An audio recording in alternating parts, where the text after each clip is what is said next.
جمعے والے دن آپ یہ خاص عمل کر لیں، پورا ہفتہ آپ کو رحمتیں اور برکتیں خود نظر آئیں گی۔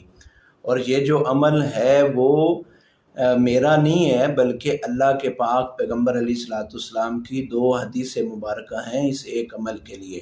اگر کوئی بندہ جمعے والے دن یہ عمل کر لے گا تو آنے والے جمعے تک جو درمیان میں دن ہے، یہ دن اس کے لیے رحمت کے، برکت کے، اللہ رب العالمین اس کی ہر طرح کی پریشانی دور کر دے گا۔ رزق کی پریشانی ہوگی، اولاد کی پریشانی ہوگی، دکھ ہوں گے، اللہ رب العالمین کی رحمت اس کو ڈھانپ لے گی، اللہ رب العالمین کی برکتیں اس پہ آ جائیں گی۔ اللہ کے پاک پیغمبر علیہ الصلوۃ والسلام فرماتے ہیں کہ جو بندہ جمعے والے دن سورۃ الکہف پڑھ لے، اللہ رب العالمین آنے والے جمعے تک درمیان میں دن اس کے لیے رحمت اور برکت کے بنا دیتا ہے۔ دونوں حدیثوں کا مطالعہ کریں تو یہ چیز بھی سامنے آتی ہے کہ جمعرات کی مغرب کے بعد بھی آپ پڑھ سکتے ہیں۔ اللہ رب العالمین ہمیں توفیق عطا